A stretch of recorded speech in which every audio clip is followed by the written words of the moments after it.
Muy bien, puntualidad es sinónimo de respeto tanto para ustedes, mis estimados amigos participantes, y también para nuestro ponente. 5 minutos de tolerancia han sido suficientes para poder iniciar con esta segunda sesión. Entonces, damos la bienvenida al doctor William Washington Loaiza Apaza. Él es fiscal de la Sexta Fiscalía Provincial Penal Corporativa del Distrito Fiscal de Ancash, y lo hemos visto en una serie de oportunidades, pues desarrollando su trabajo, y el día de hoy va a compartir justamente el tema de flagrancia delictiva y esta directiva no interinstitucional que permite hacer un trabajo de manera cohesionada, tanto entre la Policía Nacional del Perú, el Ministerio Público a través de las fiscalías, y la labor también que cumple obviamente el Poder Judicial en la implementación de estas unidades de flagrancia delictiva. Adelante, muy buenas noches, doctor William. Comience usted con su ponencia. Gracias. Buenas noches nuevamente, doctor. Agradecer por esta oportunidad de compartir con la comunidad jurídica del departamento de Ancash. Eh, Felicitarlo por este tipo de iniciativas que no hacen sino que podamos compartir nuestras experiencias en el desarrollo de nuestro trabajo. Sin más, doctor, no sé si se puede observar la diapositiva. ¿Me Sí, conforme, confirma? doctor, tanto la diapositiva y usted también se lo escucha bien. Adelante usted. Bien. El tema que se nos ha encargado es la flagrancia delictiva y el proceso inmediato, haciendo referencia a los protocolos que se han dictado para la aplicación de estas instituciones procesales. Acá tenemos a la vista un pequeño resumen de lo que va a significar la ponencia del día de hoy.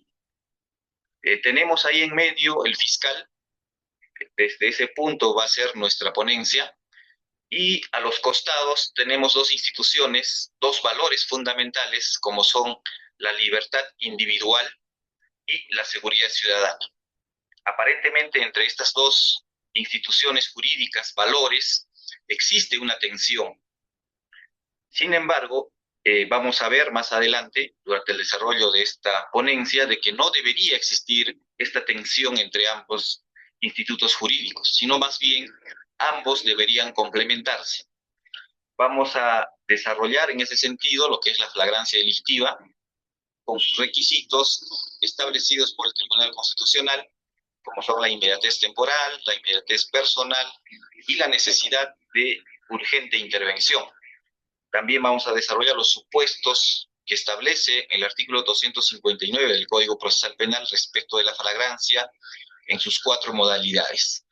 Luego desarrollaremos lo que se trata del proceso inmediato y el rol del fiscal como garante de la legalidad, defensor de la legalidad.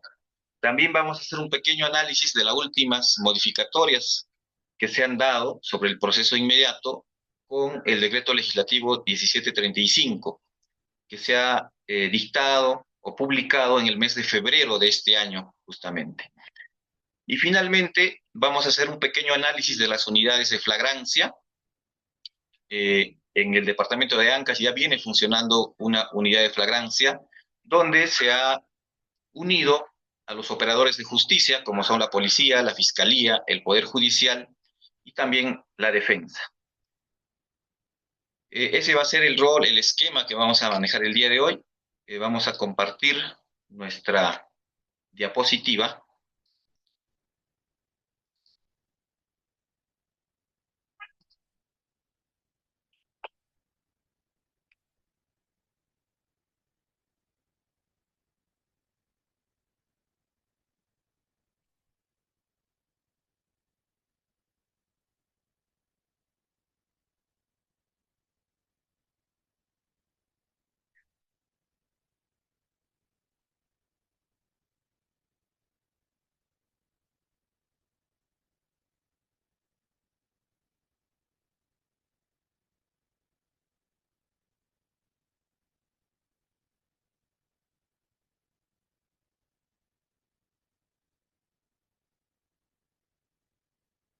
A ver, ¿me confirma, doctor, si es que se puede apreciar la diapositiva? Ahora sí, doctor. Adelante usted. Bien, gracias. Vamos a entrar de lleno con este tema que se nos ha encargado. Vamos a partir, como se ha indicado, por una pregunta sencilla que enmarca todo el tema que se nos ha encargado. Como ciudadanos, como operadores del derecho, deberíamos preguntarnos cuál es el límite aceptable entre la protección de la seguridad que tanto reclama la población y con justicia y la restricción de la libertad individual, es decir, con las detenciones. Dicho de otra manera, podríamos preguntarnos también cómo lograr seguridad sin afectar indebidamente la libertad de las personas. En nuestra sociedad, en la lucha contra la delincuencia, también deberíamos preguntarnos hasta dónde puede el Estado llegar sin vulnerar la libertad y los derechos fundamentales de las personas. Esto es, en su afán de luchar contra la inseguridad y la delincuencia. Esta pregunta no es actual, no es de ahora, siempre ha existido, ¿no? Entonces, aparentemente hay una tensión entre la libertad y la seguridad. Vamos a ver durante el desarrollo de esta pequeña exposición de que en realidad no existe o no tenemos que elegir entre la libertad y la seguridad. Por el contrario, ambas deberían complementarse con la finalidad de que no se pueda limitar la libertad vulnerando derechos fundamentales. Con todo lo que ocurre, a diario vemos noticias donde se mata a la gente, se les dispara, casos de violación. Vivimos en una sociedad que exige cada vez más seguridad. Y frente a esta sensación de inseguridad, frente al delito, frente a la violencia, obviamente la ciudadanía reclama respuestas rápidas, eficaces y contundentes. ¿Y a quién se las reclama? Se las reclama al Estado. Y el Estado, a través del Poder Judicial, Ministerio Público, debería dar una respuesta oportuna respecto de ello. Sin embargo, este fenómeno tiene un costo, porque mientras más seguridad exige la población, mayor es el riesgo de que se pueda afectar derechos fundamentales. ¿En qué sentido o qué derechos fundamentales se podrían afectar? La libertad personal. La libertad personal como un derecho fundamental que tiene toda persona a vivir y desplazarse libremente sin ser detenida o limitada de su libertad arbitrariamente. También se podría afectar el debido proceso. El debido proceso entendido como el conjunto de garantías que establecen las normas para que se pueda sancionar a una persona dentro de un debido proceso, respetando sus derechos. Y también se podría afectar la presunción de inocencia. Sabemos que toda persona es y debe ser considerada inocente mientras no exista una sentencia firme que pruebe lo contrario. Esto significa que ninguna persona debería ser tratada como culpable solamente por haber sido denunciado o por haber sido investigado. La culpabilidad necesariamente tiene que ser demostrada y con pruebas.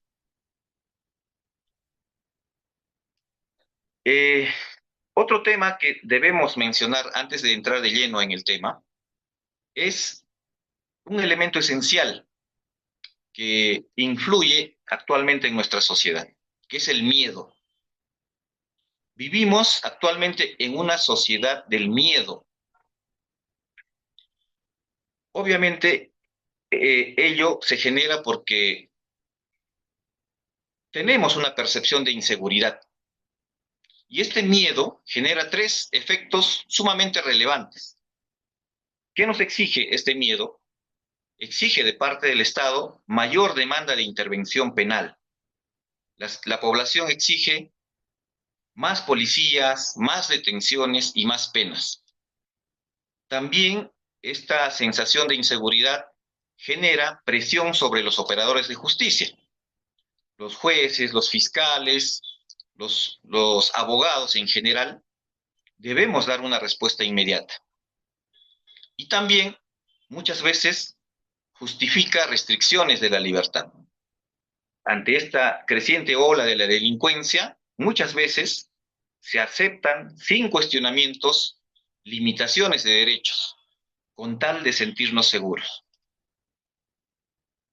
Acá debemos realizar un pequeño análisis. El derecho penal no puede construirse sobre emociones, sino sobre principios. Eso es lo que nos indica eh, la doctrina, ¿no? Aunque un determinado caso, pueda generarnos indignación, pueda generarnos miedo, las decisiones en el derecho penal no deberían tomarse por emociones, sino respetando las reglas claras y los principios que nos protegen a todos, inclusive a nosotros los operadores de justicia. Entonces, acá hay un punto importante que debemos entender. En la actualidad, muchos problemas sociales, la respuesta frente a muchos problemas sociales es recurrir directamente al derecho penal. Es decir, ¿qué exige la población? Castigar más, crear más delitos, incluso anticipándonos a los delitos. Se han creado, por ejemplo, anteriormente las fiscalías de prevención del delito. Es decir, antes de que ocurra el delito, ya está actuando el Estado. Pero esto, estimados colegas, también tiene un riesgo. Podemos pasar de un derecho penal que protege derechos a uno que solo busca dar seguridad a cualquier costo. Y eso se vuelve preocupante cuando empezamos a ver al denunciado, al imputado, no como una persona con derechos, sino como alguien peligroso, a quien simplemente tenemos que neutralizar. Por eso justamente es que el rol tanto de los operadores de justicia como el fiscal, el juez, es muy importante. No solo, por ejemplo, en el caso de los fiscales, es perseguir el delito a cualquier costo. Tenemos que hacerlo, sí, pero respetando los derechos y las garantías que justamente se han dado para sostener un sistema de justicia legítimo. ¿Qué hace el Estado frente a esto? Frente al miedo, la inseguridad. ¿Qué hace el Estado? Busca unas respuestas rápidas. Busca utilizar mecanismos de intervención inmediata. Incluso en algunos casos se flexibilizan las garantías. ¿Con qué finalidad? Con la finalidad de que se pueda actuar con mayor rapidez. Justamente por la exigencia de la población que exige seguridad. Y en ese contexto es que aparecen dos instituciones que son materia de este diplomado: la flagrancia delictiva y el proceso inmediato. Es decir, estas dos instituciones se dan como respuesta a la seguridad que exige la población, ya que estas dos instituciones o herramientas permiten que el Estado pueda actuar de forma más rápida frente al delito, pero ojo, estas instituciones también deben aplicarse con cuidado. ¿Con qué finalidad? Con la finalidad de no afectar derechos fundamentales. La flagrancia y el proceso inmediato. Sin entrar todavía a desarrollar estos temas, es importante entender el contexto en el que surgen estas dos figuras. ¿Para qué se dan? El Estado, en respuesta a la petición de la población, expide estas instituciones para que se apliquen por los operadores de justicia con la finalidad, primero, de reducir la impunidad, de acelerar la justicia y generar confianza en el sistema. Pero, como se ha dicho, su aplicación no puede afectar derechos fundamentales. Es cierto que la flagrancia, que vamos a tratar más adelante, permite realizar detenciones sin orden judicial. Y el proceso inmediato, que también lo vamos a desarrollar, reduce las etapas procesales. Si bien es cierto, estas instituciones nos permiten eso con la finalidad de luchar contra la delincuencia, tampoco es cierto o no eliminan las garantías del imputado. Es decir, también existen normas que protegen a los imputados. Y ahí viene el rol del fiscal en estos casos. Desde el Ministerio Público, nosotros somos ante todo garantes de la legalidad y defensores del debido proceso, o deberíamos ser. ¿Qué implica esto? Y en los casos específicamente o especialmente en casos de flagrancia, lo que debe hacer el representante del Ministerio Público desde la práctica es, en principio, verificar si realmente existe flagrancia. Un caso que nos comunica la policía, debemos verificar si existe o no flagrancia delictiva, conforme a los requisitos o los presupuestos que establece el Código Procesal Penal.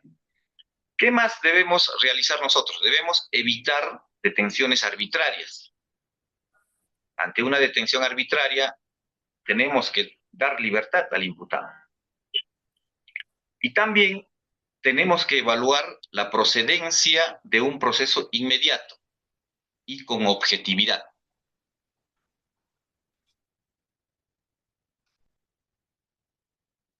Entonces, estas dos figuras que van a ser tratadas durante el desarrollo de todo el diplomado, que son muy importantes, representan en buena medida la cara más visible de la reacción del Estado frente al delito, en tiempo real, lo más rápido que se puede hacer. Pero aquí debemos hacer una precisión fundamental. No se trata simplemente de mecanismos para actuar rápido. Son mecanismos legales, sí, pero se deben aplicar con mucho cuidado, respetando la ley, los derechos de las personas. Porque al aplicar estas dos figuras, el riesgo de afectar derechos fundamentales es mayor. ¿Por qué? Porque, por ejemplo, la flagrancia permite algo excepcional. Permite detener a una persona, afectar un derecho fundamental sin orden judicial. También permite actuar con inmediatez y limitar la libertad personal en el momento en que ocurre este. Y, como ya lo hemos dicho, el proceso inmediato reduce etapas. Aparentemente, esto también podría afectar el debido proceso. Acorta los plazos y acelera la respuesta del Estado frente a la inseguridad.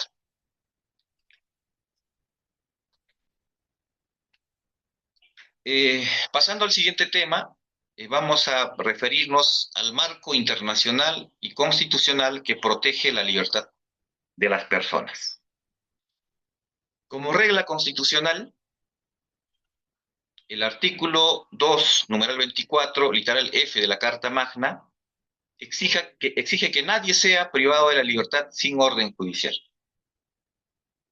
Asimismo, institutos internacionales como los tratados de derechos humanos, la Corte Interamericana de Derechos Humanos, prohíben taxativamente detenciones basadas en mera apariencia o intuición.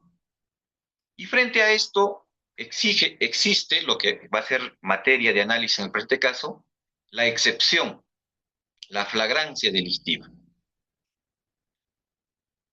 El principio central es el siguiente, conforme a las normas internacionales y también a la Constitución. Nadie puede ser detenido solo por sospechas, intuiciones o apariencia sospechosa. Si la policía va a intervenir en el marco de la realización de un hecho delictivo, debe basarse en hechos objetivos y verificables que demuestren que el delito se está cometiendo, acaba de cometerse o existe una conexión inmediata entre el hecho y el intervenido. La Constitución política, como regla general, establece que nadie puede ser detenido sin mandato escrito y motivado del juez. Esa es la regla. Ninguna persona puede ser detenida sino frente a la existencia de una resolución judicial que así lo determine. Y frente a esta regla, como en todo, hay excepciones. Y esto es la flagrancia delictiva. La policía puede detener sin orden judicial únicamente cuando existe flagrancia delictiva. Aquí surge una pregunta muy importante para el debate jurídico. ¿Toda intervención policial realmente constituirá flagrancia? Entonces, desde el punto de vista de los operadores, ahora el Ministerio Público, los jueces igual vamos a tener que hacer un control de esta flagrancia. Lo vamos a ver más adelante. Entonces, la policía que es la que está autorizada a detener a las personas en flagrancia, muchas veces confunde la sospecha, el nerviosismo que pueda tener una persona, la huida, la actitud sospechosa, como verdaderas flagrancias. Pero, como lo hemos visto, ni la Constitución, ni el Código Procesal Penal, ni la jurisprudencia que se ha emitido tanto por el Tribunal Constitucional como por la Corte Suprema, permiten que se detenga a las personas únicamente por parecer sospechosas. Por ejemplo, una persona puede correr por miedo.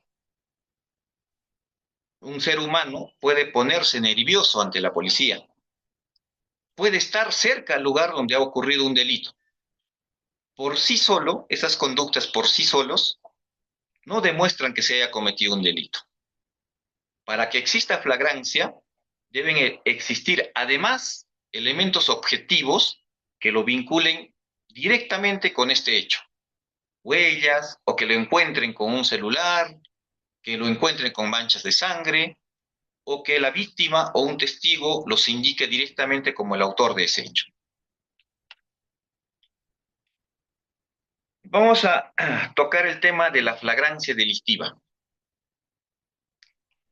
Como concepto, la flagrancia delictiva es una situación excepcional que permite la intervención inmediata de la policía e incluso permite restringir la libertad sin mandato judicial previo. ¿Por qué? Porque el delito se presenta de manera evidente. Es decir, el policía que detiene ve con los sentidos que se está cometiendo el delito y ese delito se está cometiendo en la actualidad. Existe flagrancia delictiva, en términos sencillos, cuando una persona es sorprendida cometiendo un delito. Acaba de cometerlo o es encontrada inmediatamente después con elementos que hacen evidente su participación. A este respecto, el Tribunal Constitucional se ha pronunciado y ha indicado que una evidencia directa del hecho delictivo que justifica una intervención urgente, eso es una flagrancia delictiva. En otras palabras, la flagrancia delictiva no se trata de sospechas, se trata de certeza inmediata. La idea principal es que el delito, los hechos delictivos, se puedan ver o comprobar de manera inmediata por las autoridades y puedan intervenir inmediatamente. En el Perú, la base constitucional está en el artículo 2, inciso 24, literal F de la Constitución Política. A nivel del Código Procesal Penal, el artículo 259 regula los supuestos de flagrancia y señala que existe flagrancia delictiva primero cuando el agente es descubierto en la realización del hecho punible. También existe flagrancia cuando el agente acaba de cometer un delito y es descubierto. El otro supuesto, el tercer supuesto, es cuando el agente huye y es identificado inmediatamente después del hecho, dentro de las 24 horas. Y finalmente hay otra flagrancia cuando es encontrado dentro de las 24 horas con objetos, instrumentos o señales vinculadas al delito. Respecto a la flagrancia, el Tribunal Constitucional también se ha pronunciado y nos ha indicado que la flagrancia, como afecta a derechos fundamentales, requiere dos elementos. Uno, la inmediatez temporal, es decir, el delito debe estar ocurriendo o debe haber ocurrido momentos antes. También nos pide que exista una inmediatez personal o evidencia directa.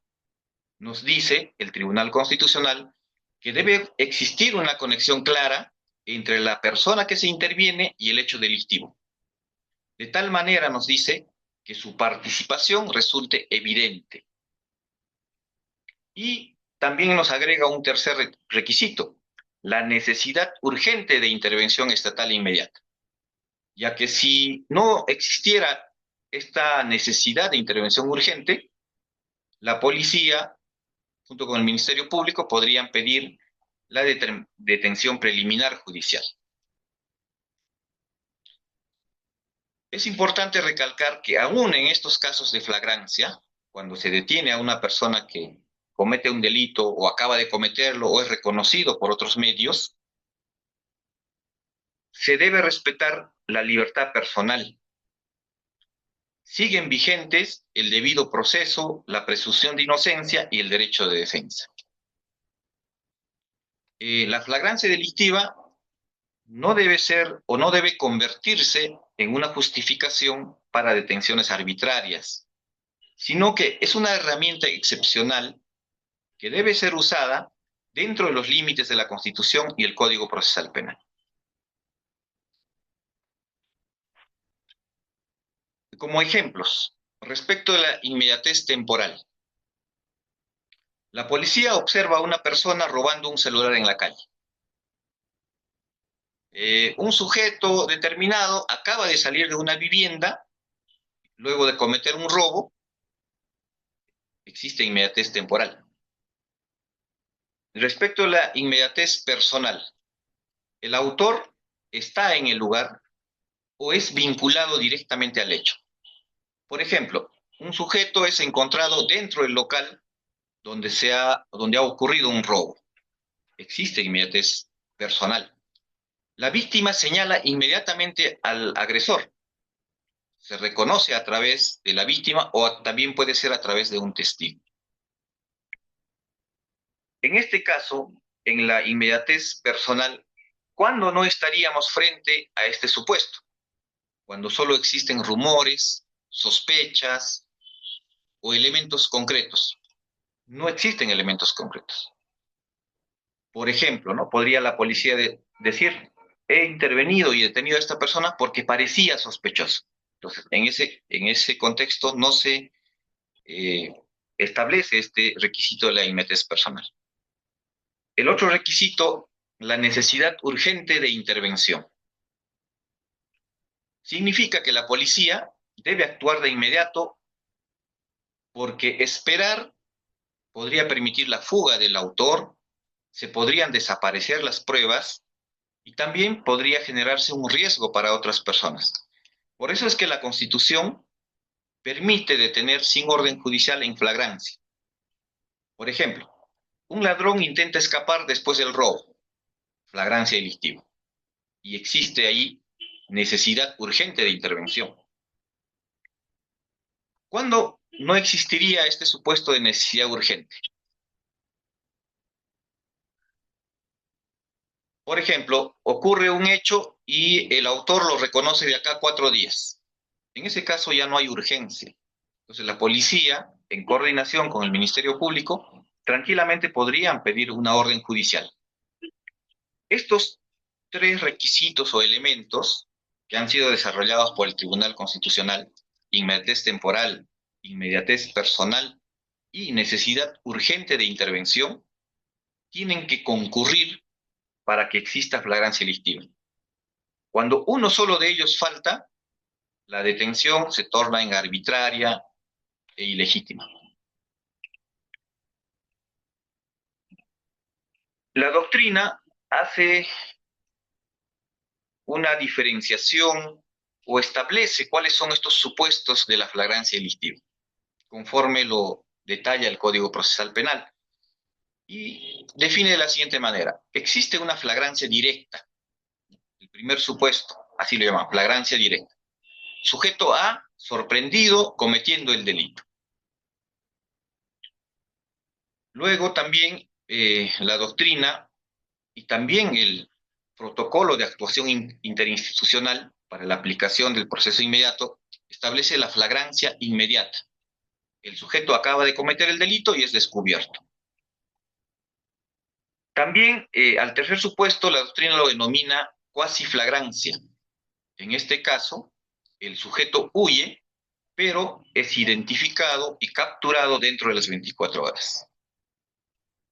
Esta identificación que exige esta cuasi flagrancia debe provenir de la víctima, los testigos, cámaras de seguridad, fotografías o videos. No podría establecerse que existe cuasi flagrancia, por ejemplo, si la información viene de un tercero que no ha visto el hecho. Conforme a los requisitos, necesariamente ha tenido que ver, ya sea la víctima o un testigo, ha tenido que ver al sujeto cometiendo el delito. Y finalmente, existe la flagrancia presunta. En este caso, es encontrado dentro de las 24 horas, en algunos supuestos 24 horas, y conforme a la modificatoria del mes de febrero, incluso esto se ha ampliado a 72 horas. Lo vamos a ver más adelante. Es encontrado dentro de estas 24 horas con objetos del delito, huellas o evidencias. Todos estas formas de flagrancia, tipos de flagrancia, están recogidos también en el protocolo de actuación interinstitucional que se ha emitido para que la policía, el Ministerio Público y el Poder Judicial actúen conjuntamente, con la diferencia de que en este protocolo solamente existen tres tipos de flagrancia. La flagrancia directa y la flagrancia inmediata han sido considerados solamente como flagrancia clásica, luego viene la cuasiflagrancia y la flagrancia presunta. Eso es lo que ha establecido este protocolo de actuación interinstitucional. Como ya lo hemos adelantado, existen problemas prácticos en la aplicación de estos supuestos de flagrancia. No es flagrancia nerviosismo, no es flagrancia huida, no es flagrancia actitud sospechosa. Solo se valida como flagrancia delictiva si se conecta con otros elementos objetivos del delito. El Tribunal Constitucional también se ha pronunciado respecto de esto y ha indicado que la flagrancia no puede basarse en impresiones subjetivas. Es decir, no basta que una persona parezca nerviosa, camine rápido o evite mirar a la policía o salga corriendo cuando vea a un policía. Estas conductas pueden generar sospecha, sí, pueden generar sospecha, pero por sí solas no autorizan la detención en flagrancia. ¿Cómo se relaciona este tema de la flagrancia delictiva con el proceso inmediato? Porque el Código Procesal Penal, así como el protocolo de actuación interinstitucional que se nos ha encargado de desarrollar, establecen que procede el proceso inmediato, entre otros supuestos, cuando existe flagrancia delictiva.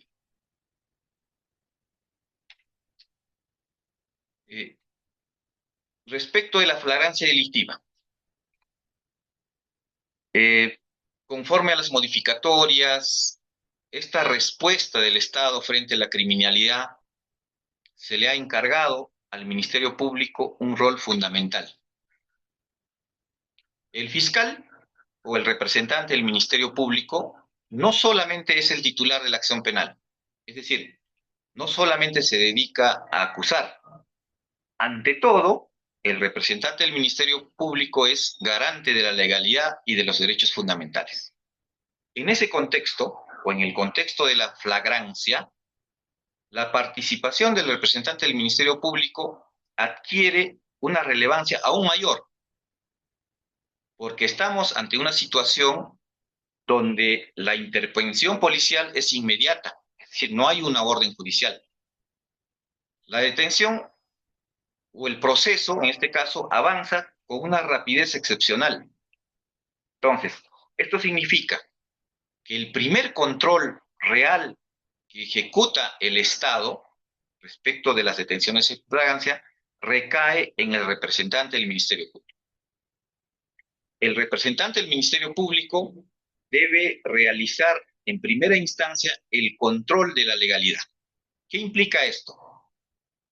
Que el fiscal, ante la comunicación de una detención en flagrancia, debe, de manera activa y crítica, verificar la legalidad de la detención. Primero, conforme a los supuestos, debe verificar si existe detención en flagrancia. Debe también verificar la existencia real de la flagrancia. Es decir, si el hecho que se narra en el acta de intervención es posible subsumirlo dentro de estos supuestos de flagrancia. ¿Qué más debe hacer el representante del Ministerio Público? Debe velar por el respeto de los derechos del detenido. Y debe también velar por la validez de los actos de investigación iniciales. Es decir, que todas las diligencias que se realizan después de la detención deben estar actuadas con el debido proceso. Por ejemplo, con participación del defensor del detenido. Entonces, ¿qué debe hacer el fiscal? Cuando recibe, desde la práctica, cuando recibe una comunicación de una detención en flagrancia, el representante del Ministerio Público debería preguntarse, ¿realmente estamos ante un supuesto de flagrancia? También debería preguntarse, ¿la detención se ajusta a los supuestos del artículo 259 del Código Procesal Penal, en sus 4 formas? También debería preguntarse y analizar en ese momento, ¿se respetaron los derechos del detenido desde el primer momento? El protocolo de actuación interinstitucional es claro en establecer que producida una detención, primero se debe informar al detenido el motivo de su detención. La persona detenida tiene derecho a saber inmediatamente por qué está siendo intervenida. No basta con decirle simplemente, queda usted detenido o acompáñanos, como muchas veces dice la policía. La autoridad policial encargada de las detenciones en flagrancia debe explicar de manera clara y comprensible qué hecho se le está atribuyendo al detenido, por qué se considera que existe flagrancia. También debe explicar en su acta de intervención qué conducta concreta ha motivado esa intervención. Y también se debe establecer en forma clara quién ha dispuesto esta detención. En términos sencillos, la persona debe entender qué le está pasando y por qué el Estado le está restringiendo su libertad. Y eso es entendible.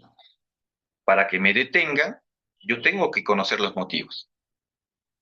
Esto evita que se cometan arbitrariedades, se cometan abusos policiales, se cometan detenciones sin fundamento, o también se podrían realizar intervenciones basadas únicamente en sospechas, lo cual, como se ha indicado, no autoriza una detención en flagrancia. Por ejemplo, no sería suficiente que el policía te diga, ¿no? Estás detenido por investigación o para investigarte. Dentro de la práctica, lo que nosotros manifestábamos a los policías, lo correcto sería algo como, señor, usted queda detenido porque fue intervenido inmediatamente después del robo denunciado por la agraviada, quien lo ha reconocido como la persona que le arrebató el celular. Ese solo hecho que conste en el acta ya autorizaría una detención en flagrancia que no pueda ser cuestionada más adelante. Según el protocolo de actuación interinstitucional y también según el Código Procesal Penal, en el artículo 71 respecto de los derechos del imputado, también se le debe comunicar sus derechos. Una persona que es detenida, por el solo hecho de ser detenida, no pierde sus derechos. Incluso en casos graves o de flagrancia evidente, el Estado tiene la obligación de seguir respetando las garantías mínimas. Por eso, inmediatamente después de la detención, se le debe informar sus derechos por parte de la policía.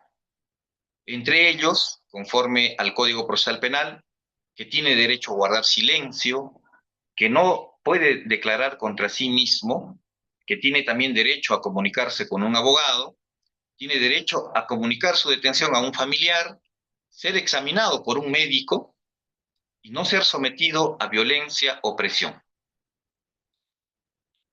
Siendo ello así, la flagrancia sí autoriza una detención inmediata sin orden judicial, pero no autoriza maltratos, no autoriza incomunicación, no autoriza amenazas, no autoriza presión psicológica que se pueda ejercer, ni declaraciones forzadas. Justamente ahí está el trabajo de nosotros los abogados, también somos abogados, de garantizar estos derechos de nuestros patrocinados. También se debe garantizar la defensa técnica desde un inicio. Este es un tema o uno de los puntos más importantes de este sistema de garantías en favor de los denunciados. La defensa no empieza recién en el juicio oral, empieza desde la primera actuación policial o fiscal. Esto significa que el detenido, en flagrancia, tiene derecho a contar con un abogado, tiene derecho a conversar con el abogado, a recibir orientación legal y a no declarar sin la presencia de su abogado. ¿Por qué es importante esto? Porque en las primeras horas de la detención se realizan en la práctica las actuaciones más decisivas, en las primeras horas. Y muchas veces, haciendo mea culpa también, no se garantiza este derecho de defensa de los imputados. ¿Qué se realiza en estas primeras horas? Se toman declaraciones, por ejemplo, existen casos en una detención en flagrancia por conducción en estado de ebriedad, el efectivo policial interviniente quiere declarar y el policía le toma su declaración sin la presencia del abogado defensor del imputado. Esa declaración es inválida. Se efectúan, por ejemplo, reconocimientos, se realizan incautaciones, se realizan visualización de videos y demás diligencias fiscales. Entonces, la policía y el Ministerio Público estamos obligados a garantizar este derecho de defensa desde el inicio. Obviamente, bueno, el abogado pues cumple su función, ¿no? También de control, así como el Ministerio Público. Pero consideramos que los abogados no están ahí para obstaculizar la investigación, ¿no? Sino para asegurar que el procedimiento que realiza la policía o el Ministerio Público sea respetuoso de sus derechos. Por eso es que el protocolo incluso insiste en que la defensa técnica debe garantizarse desde el inicio. Obviamente, esto está así en la norma. En la realidad, existen problemas a este respecto, incluso desde el Ministerio Público, ¿no? Muchas veces existe un control débil o automático. Eh, durante el desarrollo de nuestro trabajo, se ha podido advertir que tenemos deficiencias en este tema, ¿no? Muchas veces. Existe, por ejemplo, una falta de uniformidad en la actuación fiscal. No existe eso. Lo decimos, seguramente vamos a solicitar reuniones para uniformizar criterios en la actuación en estos casos de flagrancia delictiva. No hay uniformidad. En muchos casos, el control de legalidad que debería hacer el representante del Ministerio Público y que se exige ahora en la norma es insuficiente. No se realiza un real control de la legalidad. Y con ello, ¿qué ocurre? Estamos validando actuaciones policiales sin mayor cuestionamiento. Entonces, si eso pasa, el fiscal deja de ser un filtro, como debería serlo, y solamente se convierte en un simple canal de validación. Y eso es incompatible con el modelo constitucional. Debemos recordar algo importante en esta parte, ¿no? Cuando una persona es detenida, se está enfrentando al Estado, se está enfrentando al Estado. Y el Estado cuenta con todos los recursos, ¿no? Cuenta con la policía, cuenta con la fiscalía, cuenta con el Poder Judicial, y frente a esto, el imputado, muchas veces poniéndonos del lado del imputado, muchas veces no conoce sus derechos, no tiene una defensa efectiva o inmediata, por lo tanto, está en una situación de vulnerabilidad. Por eso es que el representante del Ministerio Público o la actuación del representante del Ministerio Público ante la flagrancia delictiva más aún con la modificatoria que se hizo en el mes de febrero, es fundamental. No solamente debe actuar como un mero acusador, sino como un garante de los derechos fundamentales de la persona. ¿Cuáles son o serían las consecuencias de un mal control de la flagrancia o de la detención de flagrancia por parte del Ministerio Público? Se vulneran derechos fundamentales, se podrían generar nulidades procesales, se debilitan o se podrían también debilitar los casos en el juicio y lo más importante, se pierde legitimidad institucional. Imagínense que llevas un caso o el Ministerio Público lleva un caso ante el Poder Judicial, incoando un proceso inmediato y te cuestionen el tema de la flagrancia. Pues, ¿qué ocurre, no? El Ministerio Público pierde legitimidad y la población desconfía de la actuación del Ministerio Público. Se afecta la confianza en el sistema de justicia. El siguiente tema es el proceso inmediato, que tiene estrecha relación con la flagrancia delictiva, como lo hemos indicado. Ya que uno de los supuestos para aplicar proceso inmediato es justamente la flagrancia delictiva.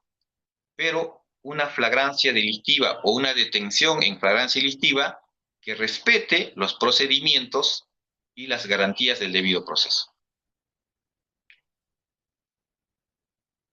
Actualmente, conforme a la modificatoria realizada en el mes de febrero de este año, podríamos decir que una de las instituciones más importantes del proceso penal peruano es el proceso inmediato. Lo vamos a ver más adelante. Incluso se puede aplicar en procesos complejos. Digo que se puede. Obliga actualmente a aplicar el proceso inmediato incluso en procesos complejos, cosa que antes no se hacía, ¿no? Entendíamos que eran para procesos simples, que no necesitaban mayor investigación. La finalidad principal de la instauración de este proceso inmediato es brindar una respuesta rápida y eficaz frente a la comisión de delitos, en los que la evidencia es clara y suficiente desde el inicio de la investigación. Como fiscales, nosotros, en mi caso, en nuestro caso, debemos comprender que el proceso inmediato no solamente es una herramienta de celeridad procesal, sino es un mecanismo que pone a prueba el equilibrio entre la eficacia penal y el respeto de los derechos fundamentales. En ese corto tiempo de investigación que se tiene, el representante del Ministerio Público debe garantizar todos los derechos que tiene el imputado. El marco normativo del proceso inmediato se encuentra en los artículos 446, modificado recientemente, 447 y 448 del Código Procesal Penal. ¿Por qué existe el proceso inmediato? Durante mucho tiempo, el sistema penal peruano ha sido duramente criticado por la excesiva lentitud. Procesos simples que demoraban años en resolverse, incluso cuando la responsabilidad parecía evidente. Frente a esto, el Estado ha buscado mecanismos que permitan respuestas más rápidas, que permitan también reducir la carga procesal y una sanción oportuna a los imputados o a los responsables. ¿Con qué finalidad? Con la finalidad de fortalecer la confianza de la ciudadanía en la justicia. Es decir, como la ciudadanía se queja, existe miedo, existe inseguridad, la respuesta frente a esto del Estado es poner para su utilización estos mecanismos de simplificación procesal. El profesor César San Martín Castro nos da una definición o sostiene que el proceso inmediato responde a criterios de evidencia delictiva, simplicidad investigativa y necesidad de celeridad. Pero agrega algo importante: la simplificación procesal, la reducción de los plazos o de las etapas que ocurre en estos supuestos, no elimina las garantías constitucionales. Igualmente, el Código Procesal Penal regula esta institución, como se ha indicado, y establece cuáles son los supuestos para aplicar proceso inmediato. En forma resumida, nos indica que se aplica ante la flagrancia delictiva. Ya hemos explicado en qué casos hay flagrancia, cuáles son los aspectos problemáticos de la flagrancia, en qué temas hay que tener cuidado, tanto por el representante del Ministerio Público como por el abogado defensor. Tiene que verificar, tiene que realizar un control efectivo respecto de la flagrancia. Ya estamos en la flagrancia y este supuesto, o por este supuesto, se puede aplicar proceso inmediato. Este es el supuesto más conocido, flagrancia delictiva, en sus cuatro vertientes o modalidades, ¿no?, que ya se han explicado. También procede flagrancia o proceso inmediato por confesión del imputado. El artículo 160 del Código Procesal Penal indica que procede cuando el imputado admite voluntariamente la comisión del delito, pero no basta que sea cualquier tipo de aceptación. Esta confesión debe ser libre, debe ser voluntaria y debe estar corroborada con otros elementos de convicción. También se puede aplicar o se debe aplicar proceso inmediato cuando existe evidencia suficiente. Este es uno de los supuestos más importantes y también más delicados. La ley señala, ¿no?, cuando los elementos de convicción acumulados sean evidentes. Acá surge un problema en la práctica. ¿Qué significará evidente? Frente a ello, la jurisprudencia peruana ha señalado que para incoar proceso inmediato no basta una sospecha, no basta probabilidad. Debe existir una imputación clara y sólidamente respaldada. Por ejemplo, durante ese corto tiempo, el representante del Ministerio Público, con el apoyo de la policía, debe haber recabado videos, debe haber recabado ya las pericias inmediatas, como ocurre en el caso de conducción en estado de ebriedad, el dosaje etílico, debe recabar documentos concluyentes respecto de la realidad del delito, así como la responsabilidad del imputado. Deben existir declaraciones, corroboraciones o reconocimientos directos. Existe una excepción en el numeral 2 del artículo 446. ¿Cuál es la excepción? Los casos complejos. Muchas veces se pretenden forzar procesos inmediatos en casos donde existen múltiples imputados, existen pericias pendientes por desarrollar, por ejemplo, en crimen organizado, o donde hay pluralidad de agraviados, o donde hay cuestionamientos a los elementos de convicción. Entonces, en esos casos, no se aplica el proceso inmediato. Como experiencia, hace como 7 años atrás, yo tuve un caso de violación sexual, pedí prisión preventiva, me otorgaron la prisión preventiva como proceso común por 9 meses. La parte afectada, en este caso el imputado, interpone recurso de apelación. El superior confirma el recurso de apelación y el fiscal superior, en ese caso ahora es fiscal adjunto, estaba como fiscal superior, me remite copias al Ministerio Público o al control interno, indicando que no había incoado proceso inmediato. Entonces, obviamente yo hice mis descargos, justamente amparándome en que se trataba de un caso complejo. Incluso se necesitaba hacer prueba de ADN, imagínense. Entonces, muchas veces no se toman o no hay criterios establecidos claramente para ver estos casos complejos, y en estos casos complejos no se debe incoar proceso inmediato.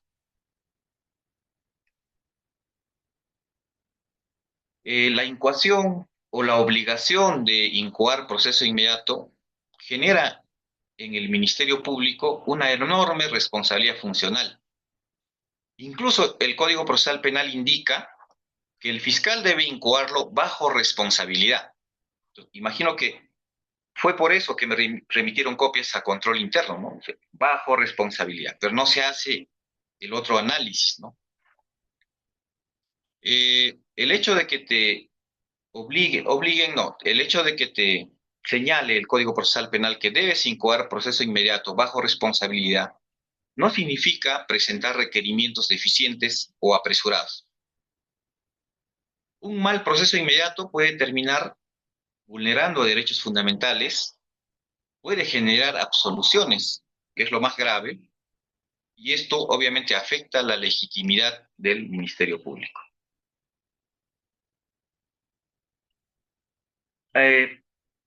Últimamente, en el mes de febrero de este año, se ha expedido el decreto legislativo 1735.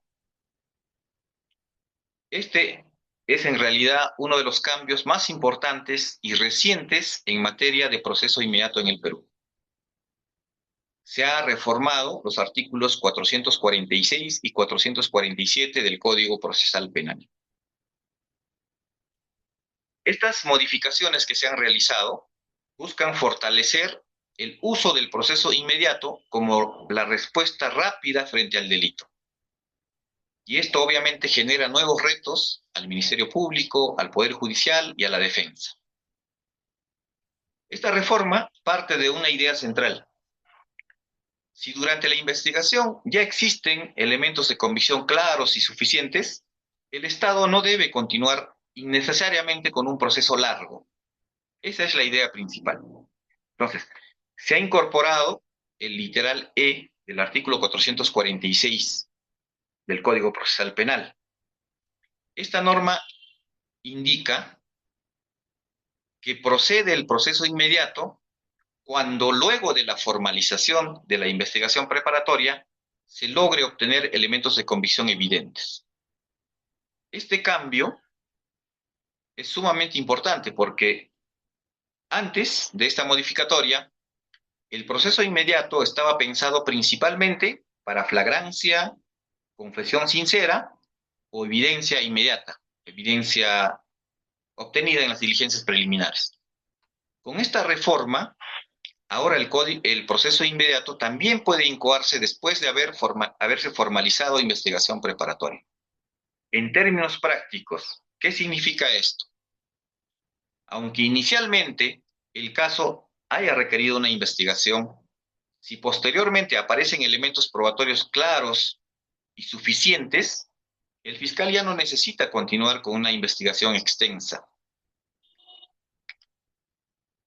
Por ejemplo, una pericia concluyente, un video determinante donde se verifica que se está cometiendo el delito, un reconocimiento pleno de parte del imputado con todas las garantías, información bancaria, una prueba de ADN, ¿no? Una geolocalización o una evidencia digital contundente. En esos casos, así hayas formalizado investigación preparatoria, la ley obliga al fiscal a evaluar, al menos, evaluar el proceso inmediato. Antes de la reforma, muchas veces el proceso inmediato dependía más del criterio discrecional del fiscal. Es decir, el representante del Ministerio Público decidía en qué casos va a promover o incoar proceso inmediato. Actualmente, con la modificatoria, la norma modificada utiliza una expresión mucho más fuerte. Dice, el fiscal debe incoar en forma obligatoria. Esto aparece en el artículo 446. Y también en los numerales 8 y 9 del artículo 447. ¿Por qué es importante esta modificación?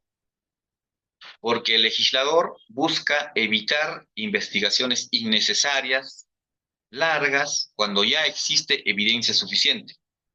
Si tienes evidencia suficiente, no tienes que transcurrir por todo el proceso penal, ¿no? Por todas las etapas. Si el caso ya está prácticamente esclarecido, no tendría sentido mantener una investigación extensa que retrase la justicia. Pero esto, como se ha indicado, genera una enorme responsabilidad para el representante del Ministerio Público y también para los abogados en su control, ¿no?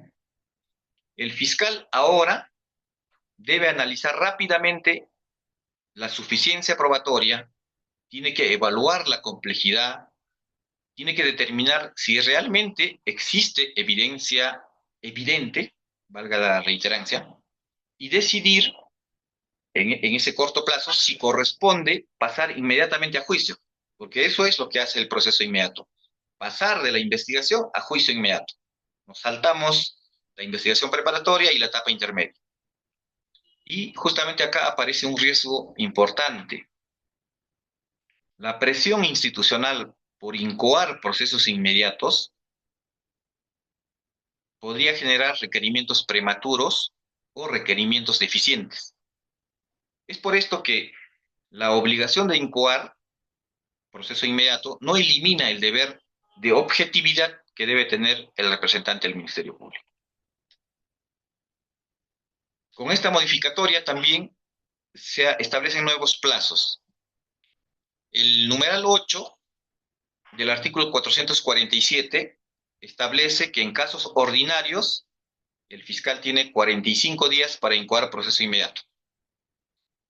Indica este numeral: cuando se trate de los supuestos de confesión o evidencia suficiente, el fiscal debe incoar proceso inmediato dentro de los 45 días posteriores a la formalización de la investigación preparatoria.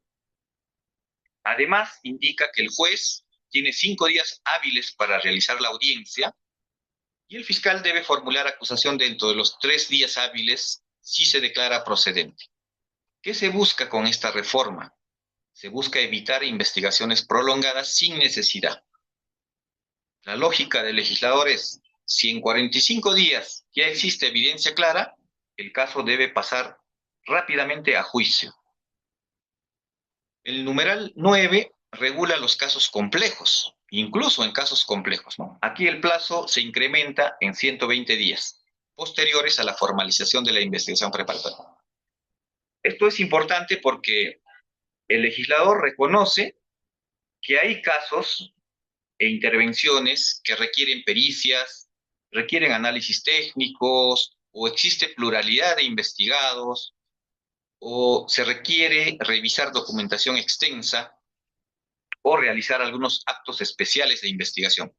En esos casos, el juez tiene 10 días para la audiencia, y si se declara procedente, el fiscal tiene 5 días para acusar. El numeral 2 del artículo 446, con la modificatoria, señala: no procede proceso inmediato cuando el caso sea complejo y requiera actos adicionales de investigación. Pero el decreto legislativo 1735 introduce una precisión clave. Una vez obtenidos los elementos pendientes, el fiscal debe incoar obligatoriamente el proceso inmediato. Es decir, el hecho de que un caso sea complejo no impide incoar proceso inmediato cuando ya has recabado la información que necesitabas. Esto cambia completamente la lógica anterior que teníamos, ¿no? Antes, muchos casos complejos quedaban fuera definitivamente del proceso inmediato. Caso complejo, proceso común. Actualmente, el caso puede iniciar como complejo, pero posteriormente puede transformarse en viable para un proceso inmediato cuando la evidencia ya esté consolidada, es decir, cuando ya se haya recabado lo que el representante del Ministerio Público necesitaba. Imaginemos un caso de organización criminal, inicialmente complejo. Anteriormente era imposible pensar en un proceso inmediato.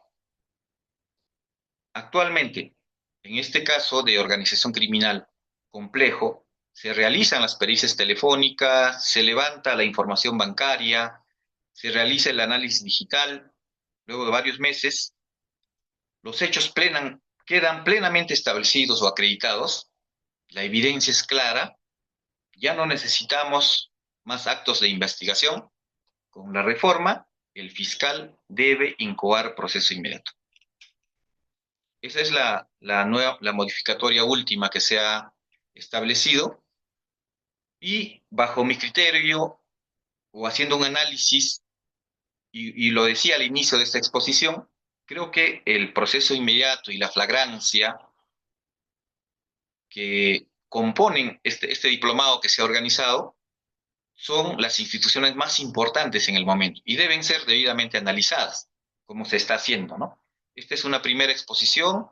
Existen invitados policías en actividad, también otros representantes del Ministerio Público, jueces en actividad, que seguramente van a otorgar mayor información respecto de los demás puntos. Otro tema al que quiero referirme es el control judicial de la negativa fiscal.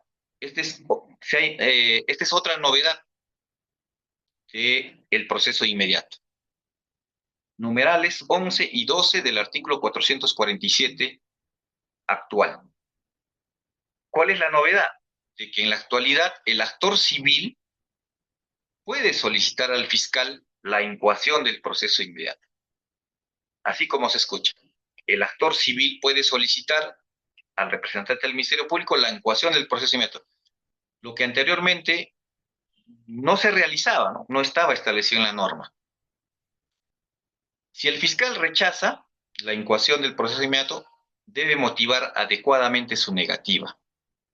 Y ante esta negativa, el actor civil puede recurrir ante el juez. Se ha introducido un verdadero mecanismo de control judicial sobre la decisión fiscal. ¿Por qué es importante esto?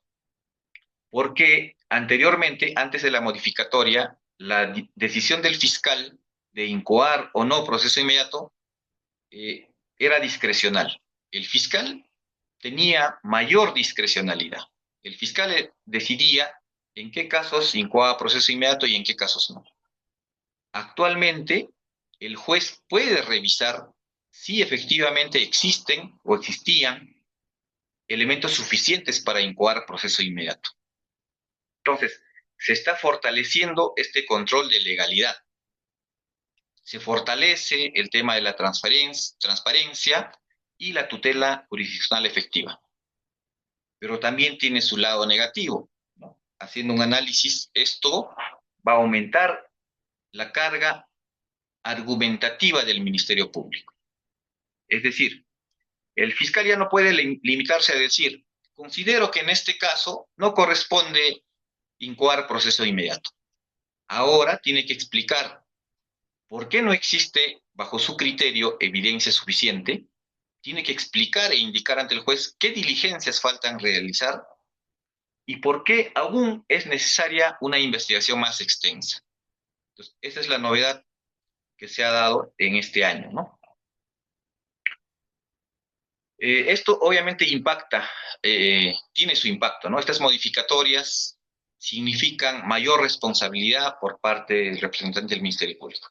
En la actualidad, el fiscal no solamente debe actuar con rapidez ante supuestos de flagrancia, debe también actuar con objetividad. Conforme a estas modificatorias, debe evitar investigaciones innecesarias, pero sin debilitar el caso. Debe proteger derechos fundamentales. Con esto se busca evitar investigaciones eternas o procesos inmediatos apresurados también. Porque así como existe cosas positivas respecto a la aplicación de este proceso inmediato, como es la celeridad, un proceso inmediato mal planteado, como se ha visto en las noticias, puede generar o puede terminar, por ejemplo, en una absolución. Puede vulnerar derechos fundamentales y, consecuentemente, puede generar nulidades.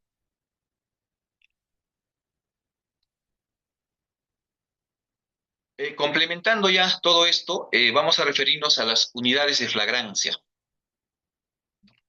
Se han implementado a nivel nacional y también en el Distrito Fiscal de Ancash o Judicial de Ancash las unidades de flagrancia. Consisten en un sistema integrado de administración de justicia, como se observa en la diapositiva, ¿no? Trabajan de manera conjunta y en un mismo espacio el Poder Judicial, el Ministerio Público, la Policía Nacional y la Defensa Pública. ¿Con qué finalidad? Con la finalidad de resolver de manera rápida los casos de delitos flagrantes. Es decir, aquellos casos en los que el autor es sorprendido cometiendo el delito o inmediatamente después, como ya lo hemos analizado. ¿Qué se busca con esto? Se busca concentrar en un solo lugar a los órganos encargados de administrar justicia.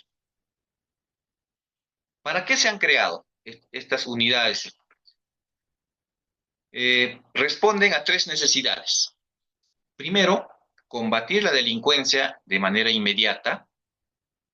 Cuando una persona es detenida en flagrancia, el sistema debe actuar con rapidez con la finalidad de evitar impunidad. Otro de los objetivos es reducir la carga procesal. Por experiencia o por estadística, muchos casos simples que no requieren un largo proceso se investigan como procesos comunes. Entonces, justamente la flagrancia permite una respuesta más directa y esto permite mejorar la eficiencia del sistema. Se busca evitar la dispersión de funciones entre instituciones y optimizar el uso del tiempo. Por eso es que se ha considerado a estos operadores de justicia en un solo lugar. Existe una coordinación interinstitucional. La Policía Nacional realiza las detenciones en flagrancia, levanta las actas, asegura la evidencia. El Ministerio Público debe evaluar si existe flagrancia, decide si corresponde iniciar o incoar un proceso inmediato, dirige la investigación.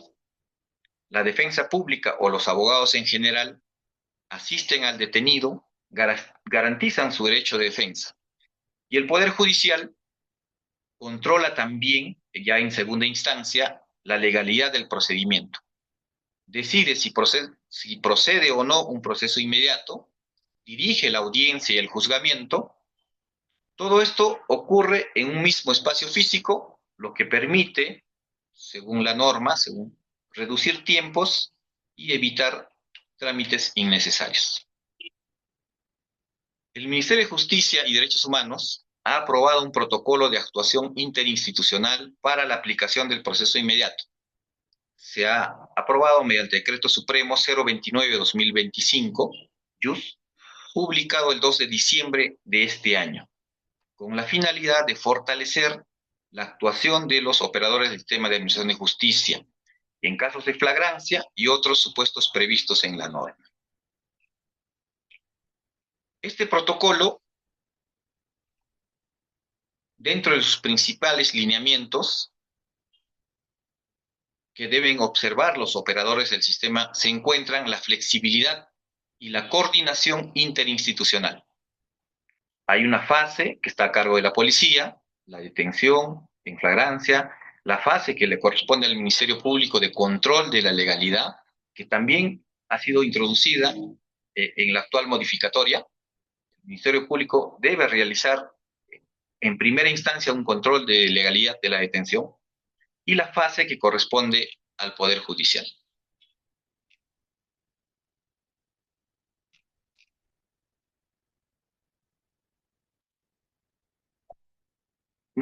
El siguiente tema que vamos a tratar es el desarrollo de este protocolo en forma muy breve, porque va a ser también materia de desarrollo tanto por la policía como por el Poder Judicial.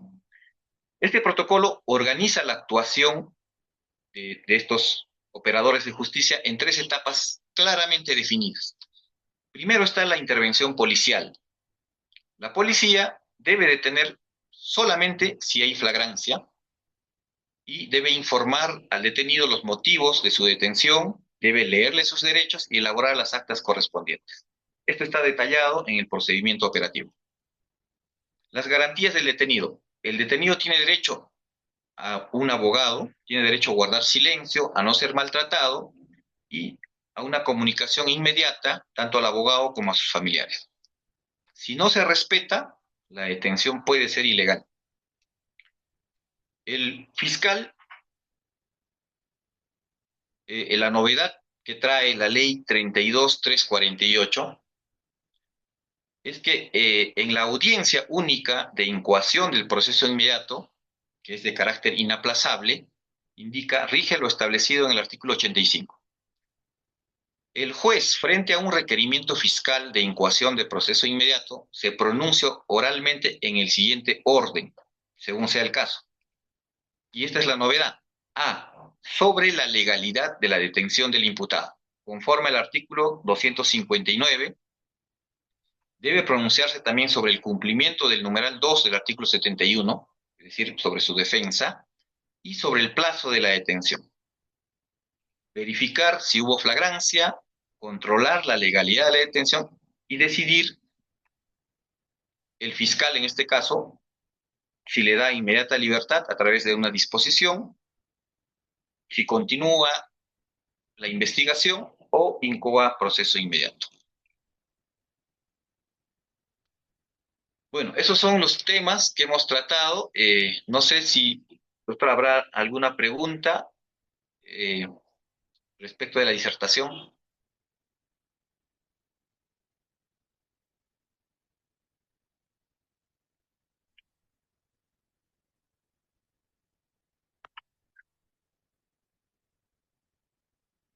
¿Si me escucha, doctor?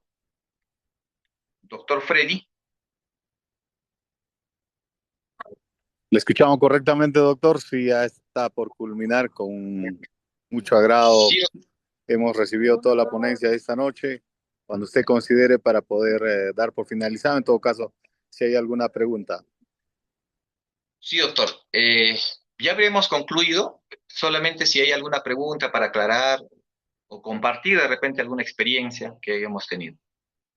Sí, por favor, los participantes, si tuvieran una pregunta concreta, breve, para que el doctor Washington pueda absolver, en todo caso, sino para dar por finalizado esta segunda sesión. Adelante, por favor.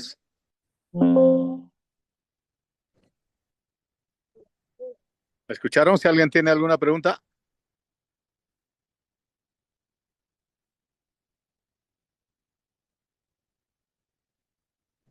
Mi estimado doctor Washington Loaiza Pasa, ha sido un grato placer escuchar su ponencia. Ha sido muy didáctica, muy entendible y sobre todo para actualizar nuestros conocimientos, no solamente por el Código Procesal Penal, por la directiva que se señaló el año pasado, se emitió a través de este decreto supremo 029-2025, sino también la modificación que se ha desarrollado este año a través de ese decreto legislativo 1735, si no me equivoco. Y bueno, esto fortalece para el trabajo de los operadores de justicia, sobre todo para los abogados litigantes. Muchas gracias, le mandamos los aplausos virtuales por su gentil disertación. Será hasta una próxima oportunidad, doctor. Gracias a ustedes, doctor. Gracias a toda la concurrencia. Muchas gracias, muy gentil. A los participantes les indicamos que en la próxima sesión se estará tratando el tema de detención policial con el abogado y también efectivo policial Roland de la Cruz Osorio, quien estará tratando ese tema desde la práctica de cómo desarrollan los efectivos policiales su trabajo. Él es integrante también de la unidad de flagrancia delictiva aquí en la Corte Superior de Justicia de Ancash desde Huaraz. Muchas gracias. Registran su participación ahí en los comentarios y también los que ingresaron recién o se están integrando a este diplomado, dejar su número de WhatsApp. Muchas gracias.